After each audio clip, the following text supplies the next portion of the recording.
Anak itu meletakkan 3 buah stroberi di depan sebuah selokan. Ia bersembunyi di dekat sana untuk mengamati. Tak lama kemudian seekor anjing datang dan mengambil stroberi itu. Namun anjing itu tetap bersembunyi dan menolak keluar. Anak itu akhirnya tidak punya pilihan selain bangun dan pergi. Diam-diam anjing itu mengikuti dari belakang. Anak itu menyadarinya, lalu ia meletakkan 1 stroberi di setiap tempat yang dilewatinya. Saat ia menoleh ke belakang dan tidak melihat anjing itu, ia mengira anjing tersebut telah kehilangan jejak. Padahal anjing itu sudah lebih dulu menyelinap masuk ke dalam bis. Setelah turun dari bis, anjing itu terus mengikuti anak itu sampai terhalang oleh sebuah pintu. Tapi anjing itu sangat pintar. Ia mendorong tong sampah sampai mentok, lalu melompatinya selapis demi selapis, sampai akhirnya berhasil sampai di luar jendela. Anak itu terkejut saat melihat anjing itu, dan akhirnya memutuskan untuk memeliharanya. Ia menamainya Benji. Namun, ibunya sangat membenci hewan. Anak itu terpaksa menyembunyikan Benji di antara boneka-bonekanya. Malam harinya, ia tidur sambil memeluk Benji. Tiba-tiba Benji mendengar suara tangisan dan melihat ibu anak itu tampak sangat sedih. Jadi ia diam-diam berbaring di luar pintu. Setelah sang ibu tertidur, Benji masuk perlahan, menyelimuti ibunya. Lalu sebelum pergi, ia tidak lupa mematikan lampu.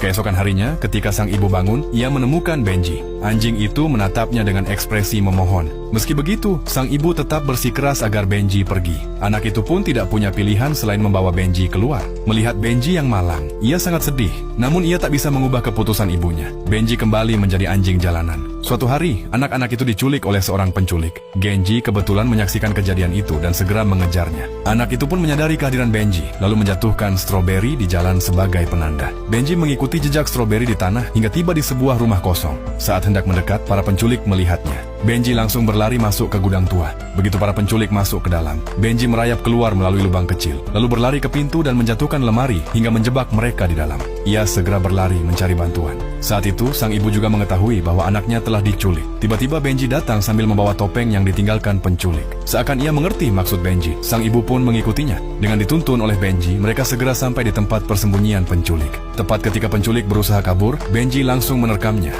Penculik itu jatuh ke dalam air, sementara Benji juga terhempas keras ke tanah. Polisi datang dan menangkap penculik itu. Melihat Benji pingsan, anak itu sangat sedih, dan ibunya merasa sangat bersalah. Untungnya, Benji segera bangkit kembali. Sejak saat itu, Benji resmi menjadi anggota keluarga mereka.